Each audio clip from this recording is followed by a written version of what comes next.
Le poivre de Chine. Nom latin, Utuinia cordata. Famille, Saururacées. Nom commun, poivre de Chine. Propriétés.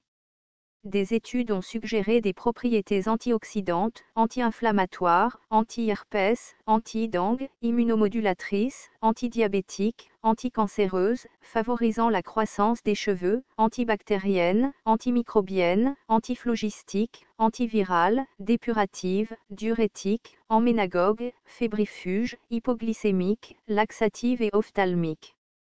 Parties utilisées. Racines, feuilles. Distribution.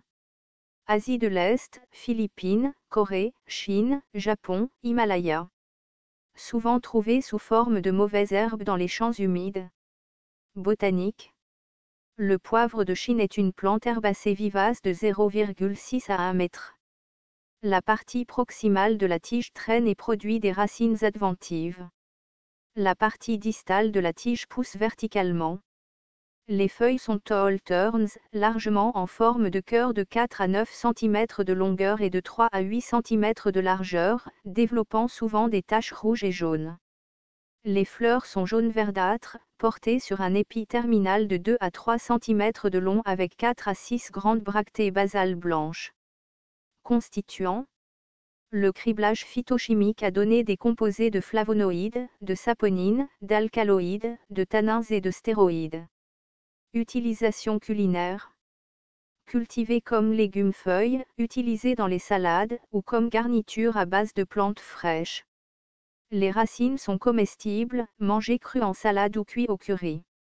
Les racines tendres moulues sont utilisées comme condiments, avec de la viande séchée, du poisson, des piments et du tamarin.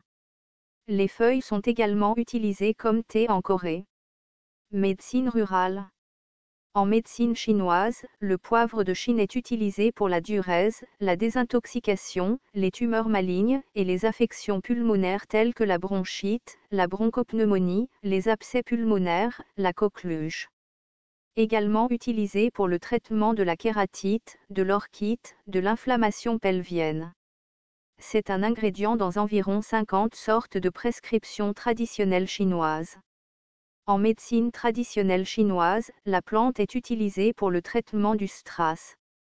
Utilisée comme tonique à base de plantes et pour les maux d'oreille.